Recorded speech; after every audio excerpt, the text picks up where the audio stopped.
Yes dudes and डूडेट्स, क्या हाल चाल। अरे सर बहुत ही ज़्यादा बढ़िया, आप बताओ। बस मैं भी बढ़िया। पढ़ाई कैसी चल रही है? सर बढ़िया चल रही है। सर आज क्या पढ़ेंगे? आज हम पढ़ेंगे चैप्टर 2, जो कंपनी के बारे में बात करता है। कंपनी और उसके लीगल स्टेटस के बारे में बात करता है। ठीक है सर। सर कंपनी क्या होती है? Company means a company incorporated under this act और any previous other company law. तो कोई भी कंपनी अगर इस एक्ट या प्रीवियस कंपनी लॉ में इनकॉर्पोरेट हुई है तो उसे कंपनी माना जाता है। सर ठीक है। Company is an artificial person. Company is created by law.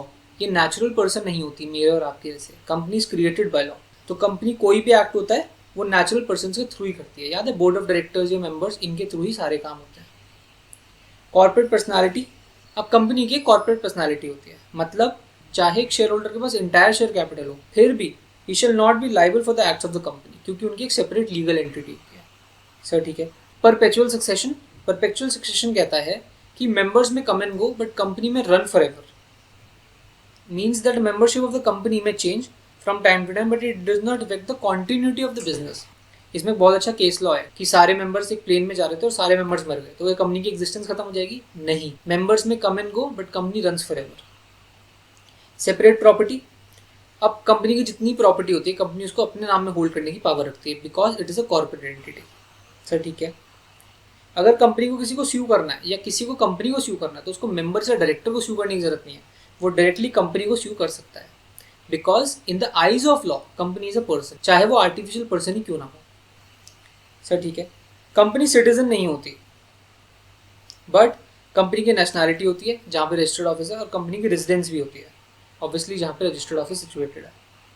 Limited liability. Share holders की जो लाइबिलिटी होती है वो कितनी होती है? अप टू द अमाउंट जितना उन्होंने एग्री किया है कि हम इतना पैसा देंगे। सर लिमिटेड लाइबिलिटी के एक्सेप्शंस क्या होते हैं? इसका पहला एक्सेप्शन होता है सेक्शन 3A। सेक्शन 3A कहता है अगर कभी भी मेंबर जो हैं वो पब्लिक कंपनी के केस में 7 से कम हो जाते हैं, प्राइवेट कंपनी के केस में 2 से कम हो जाते हैं, और इस बात को 6 महीने से ज़्यादा हो जाता है, तो जितने भी बाकी सारे मेंबर्स हैं जिनको इस फैक्ट के बारे में पता है वो सारे पर्सनली लाइबल होंगे। सर अगर एक कंपनी अनलिमिटेड कंपनी की तरह बनी है तो ऑब्वियसली उसकी लाइबिलिटी अनलिमिटेड होगी। अगर एक कंपनी इनकॉर्पोरेट हुई थी by furnishing false and incorrect information, ऐसे केस में भी उसकी लाइबिलिटी अनलिमिटेड मानी जाएगी। Where in the course of winding up ऐसा अपीयर हुआ था कि जो बिजनेस है वो कैरी ही हुआ था टू डिफ्रॉड क्रेडिटर्स, जहाँ पे प्रूव हो जाता है कि जो प्रोस्पेक्टस इशू हुआ था वो भी टू डिफ्रॉड द एप्लीकेंट्स था, इस केस में भी उनकी लाइबिलिटी अनलिमिटेड हो जाएगी। जहाँ पे प्रूव होता है डिपॉजिट जो लिए थे वो भी टू डिफ्रॉड द डिपॉजिटर्स है तो भी, या फिर report made by inspector fraud has been taken in the company, और ऐसे फ्रॉड से डायरेक्टर केएमपी को कोई एडवांटेज हुआ था, तो ऐसे केस में भी जो डायरेक्टर केएमपी की लाइबिलिटी है वो अनलिमिटेड हो जाएगी। Sir contractual right. कंपनी को कोई भी कॉन्ट्रैक्ट करना है तो वो अपने नेम में कर सकती है, उसके लिए उसको किसी शेयर होल्डर या किसी डायरेक्टर की जरूरत नहीं है। सर कंपनी कितने तरीके की होती है? बाय नेचर कंपनी दो ही तरीके की होती है, प्राइवेट कंपनी और public company. Classification of company on the basis of incorporation. सबसे पहले रजिस्टर्ड कंपनी, वही कंपनी जो कंपनीज एक्ट में इनकॉर्पोरेट हुई है। स्टैट्यूटरी कंपनीज, ऐसी कंपनी जो किसी स्पेशल एक्ट से बनी है। On the basis of liability, limited by shares, इतने शेयर्स अगर मैं एग्री कर रहा हूँ कि मैं लूंगा तो मेरी लाइबिलिटी उतने शेयर्स की बनती है। गारंटी, अगर मैंने गारंटी दी है कि वाइंडिंग अप में मैं इतना पैसा दूंगा तो I will be liable for that amount only. Unlimited company, अगर अनलिमिटेड कंपनी बनती है तो मेरी लाइबिलिटी अनलिमिटेड रहती है। सब प्राइवेट कंपनी क्या होती है? प्राइवेट कंपनी वो कंपनी होती है जिसके आर्टिकल्स में 3 चीज़ें होती हैं। सर क्या?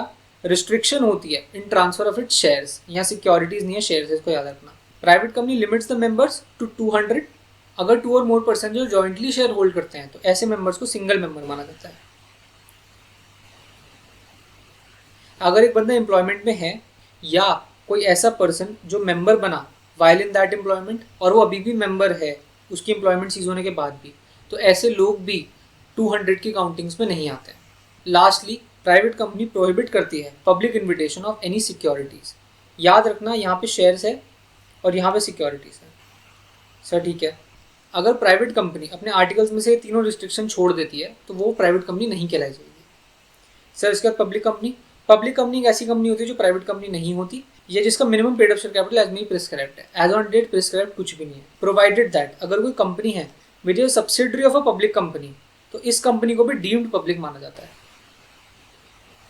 Small company, means a company other than the public company. Public company कभी भी स्मॉल कंपनी नहीं हो सकती, और जिसका paid up share capital 4 crore से ज़्यादा नहीं है और टर्नओवर 40 करोड़ से ज़्यादा नहीं है, उनको हम स्मॉल कंपनी का दर्जा देते हैं। सर इसके कुछ एक्सेप्शंस हैं। होल्डिंग कंपनी, सब्सिडरी कंपनी कभी भी स्मॉल कंपनी नहीं मानी जाती। अगर ऐसी कोई सेक्शन 8 कंपनी है, सेक्शन 8 कंपनी कभी भी स्मॉल कंपनी नहीं होती। या फिर कोई ऐसी बॉडी कॉर्पोरेट कंपनी है जो स्पेशल एक्ट में बनी है, वो भी कभी भी स्मॉल कंपनी नहीं बनती। Sir holding company, subsidiary company, पहले सब्सिडरी कंपनी पढ़ते हैं। सब्सिडरी कंपनी का मतलब ये होता है, means a company in which holding company controls करती है बोर्ड ऑफ डायरेक्टर्स को, या एक्सरसाइज पावर करती है more than half of the voting power, मतलब 50% से ज़्यादा। तो वही अगर 50% से ज़्यादा कोई कंट्रोल कर रहा है तो उसे होल्डिंग कंपनी मान लिया जाता है।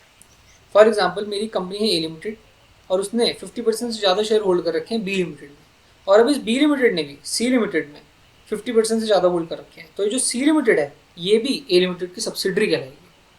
सर ठीक है। सर बॉडी कॉर्पोरेट का मतलब क्या होता है? Body corporate includes a company incorporated outside India, but does not include, body corporate में दो चीज़ें नहीं आती, ऐसी कॉर्पोरेटिव सोसाइटी जो registered under law relating to corporate societies है, या any other body corporate not being a company which the central government may by notification specify. तो अगर सेंट्रल गवर्नमेंट ने किसी बॉडी कॉर्पोरेट को नोटिफाई किया है तो वो भी बॉडी कॉर्पोरेट की डेफिनेशन नहीं आती। Sir associate company, associate company का मतलब होता है कि ऐसी कंपनी जिसमें किसी और कंपनी ने अपना इन्फ्लुएंस होल्ड कर रखा हो, लेकिन वो सब्सिडरी कंपनी ना हो। मतलब मैंने किसी और कंपनी में अपना इन्फ्लुएंस होल्ड कर रखा है तो वो कंपनी मेरी एसोसिएट कंपनी होंगी।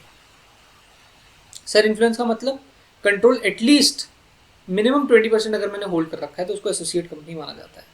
Associate company includes joint venture. Sir government company एक ऐसी कंपनी जहाँ पे 51%, minimum 51% is held by central government और स्टेट गवर्नमेंट और गवर्नमेंट्स, और partly by central government, partly by one और more state governments, and includes a company which is a subsidiary of a government company. Sir याद रखना यहाँ पे minimum 51% है, holding में 50% से ज़्यादा था, 50.01% भी है तो भी वो होल्डिंग है, लेकिन यहाँ पे मिनिमम 51% है। सर ठीक है। For the purpose of this clause, paid up share capital shall be constructed as total voting power, जहाँ पे differential voting rights है। A government company may be formed as a private company और public company। अगर government company चाहे तो private और public दोनों बन सकती है। With that, we are done with chapter number 2 also.